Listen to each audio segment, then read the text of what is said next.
नमस्कार। घर का भेद दो सांप, ये पंचतंत्र की कहानियों से है। एक नगर में देवशक्ति नाम का राजा रहता था। उसके पुत्र के पेट में एक सांप चला गया था। उस सांप ने वहीं अपना बिल बना लिया था। पेट में बैठे सांप के कारण उसके शरीर का प्रतिदिन क्षय होता जा रहा था। बहुत उपचार करने के बाद भी जब स्वास्थ्य में कोई सुधार न हुआ तो अत्यंत निराश होकर राजपुत्र अपने राज्य से बहुत दूर दूसरे प्रदेश चला गया और वहाँ सामान्य भिखारी की तरह मंदिर में रहने लगा। उस प्रदेश के राजा बलि की दो नौजवान लड़कियां थीं। वह दोनों प्रतिदिन सुबह अपने पिता को प्रणाम करने आती थीं। उनमें से एक राजा को नमस्कार करती हुई कहती थी, महाराज जय हो, आपकी कृपा से ही संसार के सब सुख हैं। दूसरी कहती थी, महाराज ईश्वर आपके कर्मों का फल दे। दूसरी के वचन को सुनकर महाराज क्रोधित हो जाता था।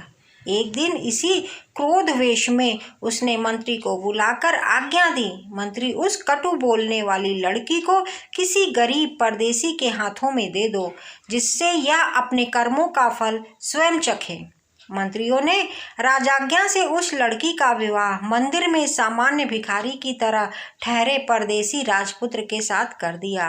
राजकुमारी ने उसे ही अपना पति मानकर सेवा की। दोनों ने उस देश को छोड़ दिया। थोड़ी दूर जाने पर वे एक तालाब के किनारे ठहरे। वहां राजपुत्र को छोड़कर उसकी पत्नी पास के गांव में घी, तेल, अन्न आदि सौदा लेने गई। सौदा लेकर जब वह वापस आ रही थी तब उसने देखा कि उसका पति तालाब से कुछ ही दूर पर एक सांप के बिल के पास सो रहा है। उसके मुख से एक फनियल सांप बाहर आकर निकलकर हवा खा रहा था। एक दूसरा सांप भी अपने बिल से निकलकर फन फैलाए वहीं बैठा था।